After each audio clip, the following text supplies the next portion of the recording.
Hello guys, welcome back to Gyan Varsha. आज हम लोग डिस्कस करेंगे डीएनए रिपेयर का पार्ट फर्स्ट, जिसमें हम लोग न्यूक्लियोटाइड एक्सीजन रिपेयर के बारे में डिस्कस करेंगे। देखिए, पहले हम समझते हैं कि हमारे डीएनए रिपेयर की रिक्वायरमेंट क्यों पड़ी।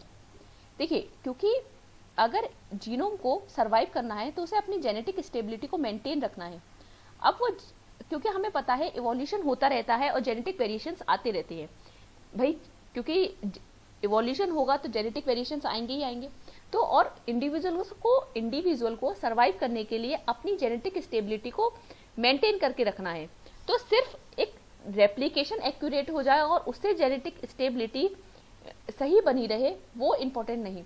उसके लिए क्योंकि चेंजेस क्या होते हैं, कुछ ऐसे स्पॉन्टेनियस चेंजेस होते हैं जो टेम्परेरी होते हैं, उन्हें करेक्ट किया जा सकता है।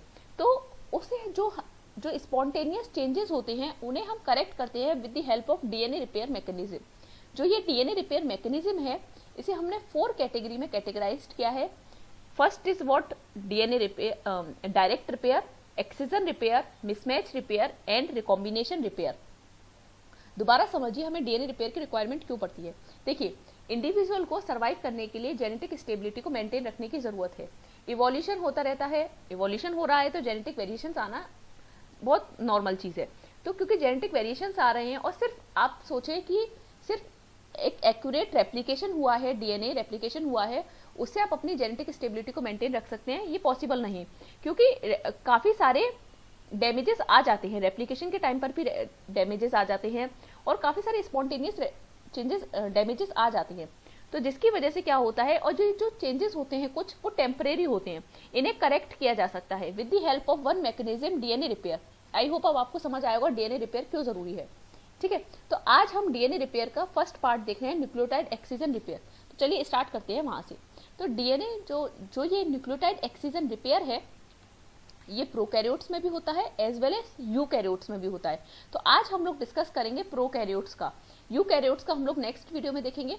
तो प्रोकैरियोट्स का अगर हम बात करें तो सबसे ज्यादा बेस्ट स्टडी एग्जाम्पल जो लिया गया है वो लिया गया है UVR system of excision repair in E coli.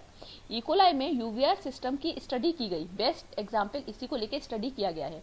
ये जो लिख रहा है ये हम लोग बाद में डिस्कस करेंगे, अभी पहले हम लोग डिस्कस करते हैं इस पूरी पाथवे को कि किस तरीके से ये रिपेयर सिस्टम वर्क करता है। देखिए, ध्यान से समझिएगा कि जो हमारा यूवीआर सिस्टम है, कुछ प्रोटीन्स पर यूवीआर प्रोटीन्स इन्वॉल्व रहती हैं इस यूवीआर सिस्टम में, like UVR A, UVR B, UVR C and UVR D.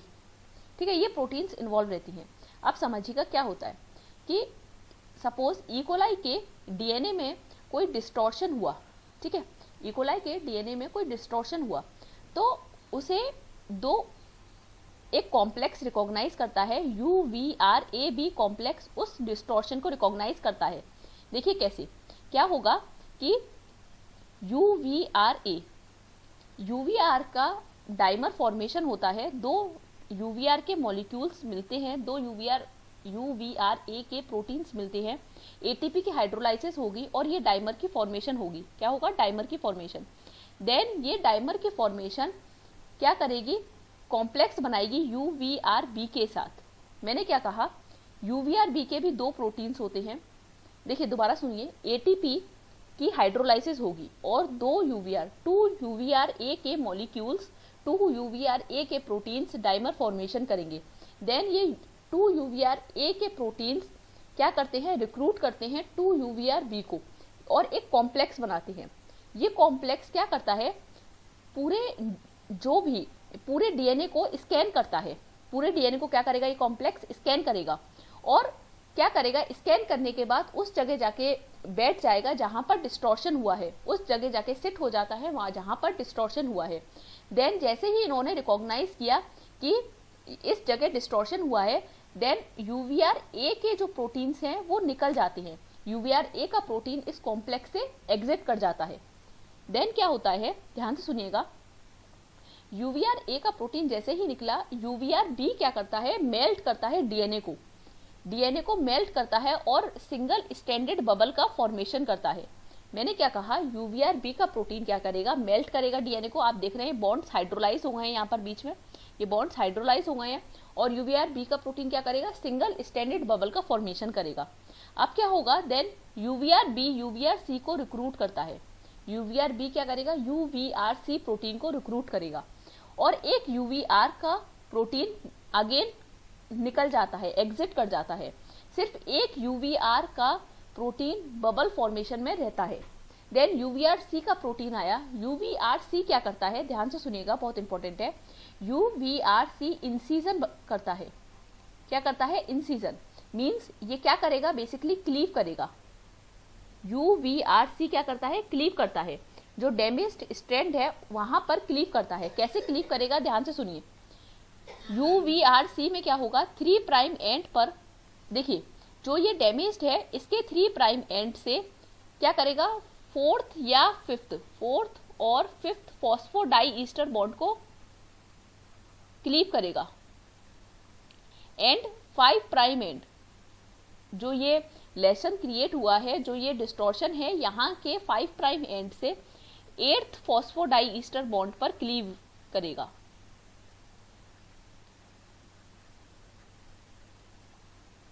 मैंने क्या कहा, यहां से 4th या 5th पर क्लीव करेगा और यहां से 8th पर, यहां से 8th पर मींस जहां पर डैमेज है उसे उसने रिकॉग्नाइज किया।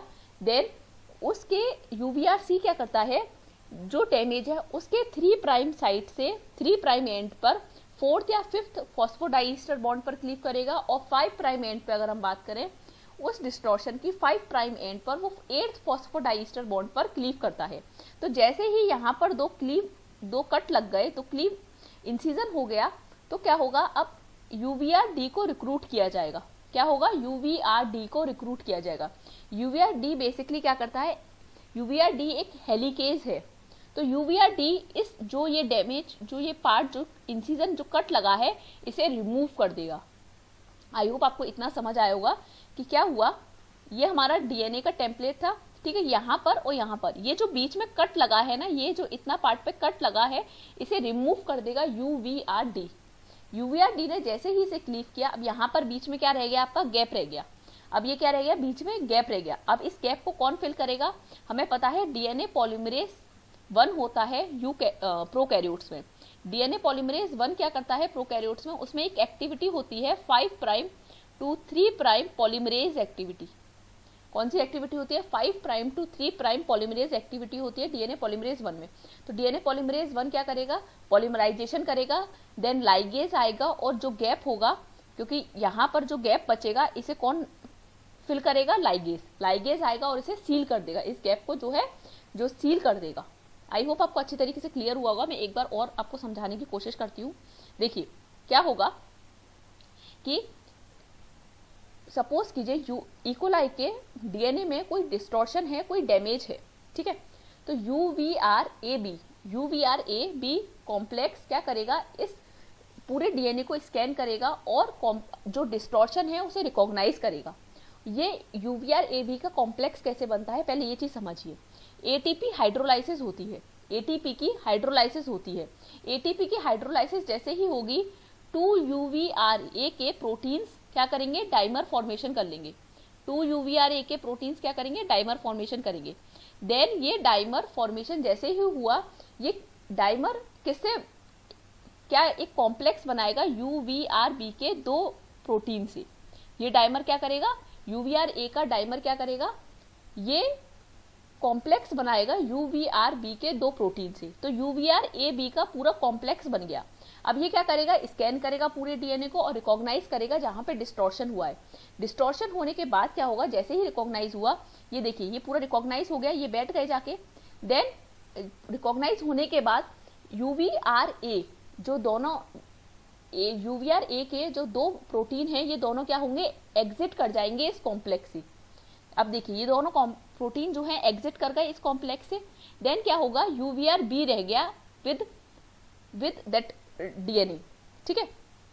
यूवीआर बी क्या करेगा, अब वो मेल्ट करेगा डीएनए को मेल्ट करेगा। डीएनए को मेल्ट करने के बाद वो बबल फॉर्मेशन करेगा, सिंगल स्टैंडर्ड बबल फॉर्मेशन करता है। अब क्या होगा, यूवीआर बी क्या करेगा, यूवीआर सी को रिक्रूट करेगा, ठीक है, और एक यूवीआर बी का प्रोटीन जो है वो डिसोसिएट हो जाएगा उससे। देन यूवीआर सी आया, यूवीआर सी क्या करता है, बेसिकली क्लीव करता है, ठीक है, या आप कहिए इंसीजन करता है या क्लीव करता है या कट लगाता है। तो यूवीआर सी कहाँ पर कट लगाता है, देखिए ये डिस्टॉर्शन हो रखा है, ध्यान से समझिएगा मैं क्या समझाना चाह रही हूँ आपको। देखिए ये डिस्टॉर्शन हो रखा है, यहाँ पर अगर यहाँ से आप 3' एंड पर चलेंगे तो इसके 3' एंड से किस फॉस्फोडाइस्टर बॉन्ड को क्लीव करेगा, 3' एंड से 4th और 5th फॉस्फोडाइस्टर बॉन्ड को क्लीव किया जाएगा, फॉस्फोडाइएस्टर बॉन्ड को क्लीव किया जाएगा, ठीक है। और यहां से 5' एंड चलेंगे तो यहां से 5' एंड से 8th फॉस्फोडाइस्टर बॉन्ड को क्लीव किया जाएगा, ठीक है।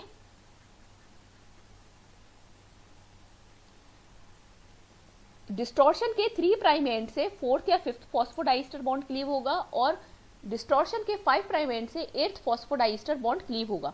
जैसे ही क्लीव हुआ, ये इंसिजन, ये यहाँ से ये कट लग गए दो, अब UVRD आएगा जो कि एक हेलिकेज है, ठीक है, वो क्या करेगा, इसको जो ये इसको रिमूव कर देगा, ठीक है। अब इसे रिमूव करने, UVRD क्या करेगा, इसे रिमूव कर देगा। देन गैप रह जाएगा बीच में, देखिए ये रिमूव हो गया है ये वाला पार्ट, ठीक है। देन गैप रह जाएगा, अब गैप किसके थ्रू फिल होगा, डीएनए पॉलीमरेज। कौन सा डीएनए पॉलीमरेज, क्योंकि हमें पता है प्रोकैरियोट्स में 5 डीएनए पॉलीमरेज हमें पता है, DNA polymerase 1st, 2nd, 3rd, 4th, 5th, जिसमें से डीएनए पॉलीमरेज फर्स्ट आएगा, ठीक है। डीएनए पॉलीमरेज फर्स्ट के पास 5' to 3' पॉलीमराइजेशन एक्टिविटी होती है। तो डीएनए पॉलीमरेज फर्स्ट क्या करेगा, पॉलीमराइजेशन करेगा, डीएनटीपीस को ऐड करेगा, देन डीएनए लाइगेज आएगा जो सील होगी उसे सील करेगा, मीन्स फॉस्फोडाइस्टर बॉन्ड का जो एंड में जो सील होगी, मीन्स जो एंड में जो गैप रह जाएगा वहां पर फॉस्फोडाइस्टर बॉन्ड का फॉर्मेशन करेगा और सील कर देगा डीएनए को। आई होप आपको ये चीज अच्छी तरीके से क्लियर हुई होगी। अब देखिए यहाँ पर क्या लिख रहा है, as their names imply the UVR proteins are needed to mend means repair, mend means repair, the UVR proteins are needed to mend damage from ultraviolet light. Mutant of the UVR genes are sensitive to ultraviolet light and lack the capacity to remove thymine and thymine cytosine adducts. In fact, these proteins broadly recognize and repair bulky adducts of many kinds. देखिए bulky adducts means DNA adducts होते हैं basically. DNA adducts क्या होते हैं कि DNA के कुछ segments, DNA के सेगमेंट्स क्या करते हैं, कोवलेंटली बाउंड हो जाते हैं हार्मफुल केमिकल से बाउंड हो जाते हैं, ठीक है। तो उन्हें हम बोलते हैं डीएनए एडक्ट। तो इन्हें रिपेयर करने में कौन हेल्प करता है, हमारा यूवीआर सिस्टम। आई होप आपको समझ आया होगा कि डीएनए एडक्ट्स क्या होते हैं। डीएनए एडक्ट्स बेसिकली क्या होते हैं आपके, कि सेगमेंट्स होते हैं डीएनए के जो कि कोवलेंटली बाउंड रहते हैं डेंजरस केमिकल से, हार्मफुल केमिकल से बाउंड रहते हैं। तो दैट इज डीएनए एडक्ट्स या बुल्की एडक्ट्स कह सकते हैं आप उन्हें। तो ये जो मटेरियल है मैंने पूरा वॉटसन से लिया है, ये जो डायग्राम है और जो लिखा हुआ मटेरियल है मैंने वॉटसन से लिया है, आप वहाँ से रेफर कर सकते हैं। अगर आपको ये मटेरियल चाहिए तो आप ज्ञान वर्षा टेलीग्राम चैनल पर मैं ये फाइल अपलोड कर दूंगी, आप वहाँ से ले लीजिएगा। अगर आपको कोई क्वेरी हो तो आप ज्ञानवर्षाquery@gmail.com पर मेल करके मुझसे पूछ सकते हैं, अदरवाइज कमेंट में पूछ लीजिएगा या फिर टेलीग्राम पर जो मैंने ग्रुप बना रखा है वहाँ पर भी पूछ सकते हैं। अगर आपको ये वीडियो पसंद आई है तो आप इसे लाइक कर सकते हैं, अपने फ्रेंड्स के साथ शेयर कर सकते हैं, हमें कमेंट में बता सकते हैं कि आपको ये वीडियो कैसी लगी, और हमारा चैनल सब्सक्राइब कर सकते हैं। Thank you.